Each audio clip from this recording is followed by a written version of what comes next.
네, 이어서 이제 2020년도 행정대송법이거든요. 이제 공인노무사 시험인데 이거 풀어보도록 할게요. 사실 이제 1번 같은 경우, 1, 2번 같은 경우에는 소송법 관련된 부분이기 때문에 충분히 이제 뭐 다 했었는데 1번 같은 경우, 물음 1, 2번 같은 경우에도 보시면 이렇게 대상적격이라는 피고적격 그리고 대상적격, 피고적격, 제소기간에 대해서 논하시오 했기 때문에 이런 부분들이 있고 그리고 영업정지 처분 1월이 경과 후에도 그 처분을 취소를 구할 소이익이 있는지가 나왔었는데 여기서 봤을 때 제재 처분이죠. 가중적 제재 처분이 내려진다는 점까지 이게 안 냈기 때문에 이익이 있다 이런 식으로 그 우리가 소위 말하는 이제 취소 소송이라든지 대상적격, 피고적격 이런 부분들을 기본적인 부분에서 검토해서 써주시면 되는 부분이라서 점수는 어느 정도 쓰게 된다면 10점에서 한 17점 정도까지는 먹을 수 있는 부분이거든요. 1번, 2번 같은 경우 물음 1, 2가 있기 때문에 설문형으로 나눠져 있기 때문에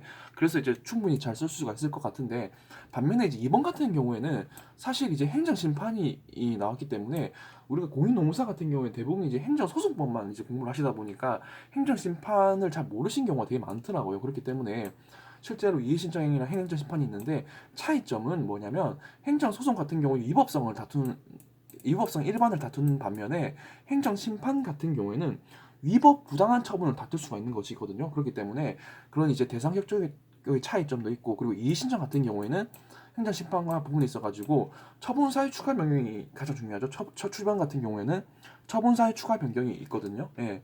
첫 출발이 뭐죠? 기본적 사실관계 동일성이 있는지 여부에 따라 가지고 행정심판 같은 경우 재결 시 소송 같은 경우에는 그 사실심 변론 종결 시까지 쓸 수 있는 건데 반면에 제재 처분이라든지 이건 써야겠다. 제재 처분이라든지 거부 처분으로 딱 나눠가지고 제재 처분 같은 경우는 첫 출변이 안 되는데 반면에 거부 처분은 첫 출변이 된다. 이런 부분까지 다 써주시게 된다면 충분히 좋은 점수 받을 수가 있거든요. 그리고 이런 부분 같은 경우에도 이의 신청 같은 경우에는 저는 지금 이제 아무것도 안 보고 말씀드리고 있는 거기 때문에 어 조금 말이 좀 빠르게 될 수도 있는데 다시 한번 더 설명해 드릴게요.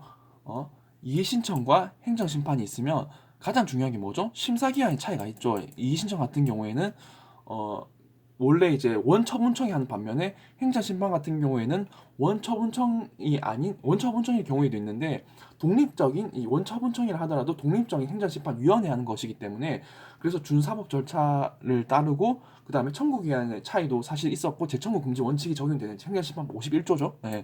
이런 부분들도 다 써줘야 되는 부분이기 때문에 반면에 이제 행정기본법이 이제 개정됐기 때문에 과거에는 이 신청 같은 경우에는 원처분을 기준으로 이제 기산을 했다면 지금 행정기본법이 개정됐기 때문에 조문은 제가 사실 좀 기억이 잘 안 나는데 그 결과를 통지 받은 날로부터 이제 그 하는 거죠. 네, 그렇게 이제 하는 거라서 이제 그런 이제 네 가지의 이제 쟁점을 딱딱 써주고 그러고 난 다음에 이게 기각 재결인지 아닌지도 봐야 되기 때문에 그래서 이제 이런 부분들을 좀 써주게 된다면 행정심판 기각재결일 경우에는 이제 우리가 소위 말씀드렸듯이 처분사의 추가 변경이 가장 문제가 됩니다. 그래서 첫 출발 같은 경우에는 기본적 사실관계 동일성을 판단해야 되고 우리가 특히 써야 되는 문구들 있잖아요.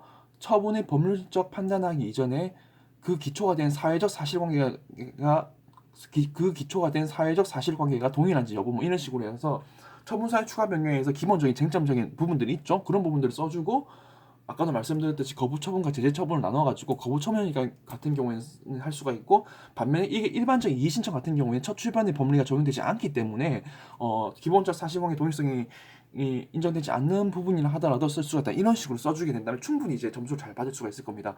제가 말을 너무 빨리 했는데 이제 저번에 영상을 이제 행정소송법 2023년도를 이제 쓰다 보니까 20분이 넘게 돼가지고 지금 거의 랩을 하듯이 이제 말씀을 드렸는데 이런 식으로 이제 쟁점별로 쓰게 된다면 행정심판법도 이제 공부를 해보시면 그렇게 크게 차이점도 없어요. 그렇기 때문에 소송법을 공부하시고 난 다음에 행정심판법을 공부를 하시는 게 저는 사실 좀 추천을 드리는데 뭐 이런 식으로 이제 부작위라든지 뭐 취소라든지 특히 이제 의무이행 심판이 있기 때문에 의무이행 심판이 있어가지고 우리가 또 이제 직접 처분이라든지 간접 방제 이런 부분들 같은 경우에도 이제는 행정 심판이나 행정 소송에도 이제 어느 정도 인정을 되는 부분이다 보니까 이런 부분들도 좀 이제 잘 쓰게 되신다면 충분히 이제 점수를 잘 받을 수 있을 겁니다. 자, 이 정도만 하고 이제 마치도록 할게요. 시청해 주셔서 감사합니다.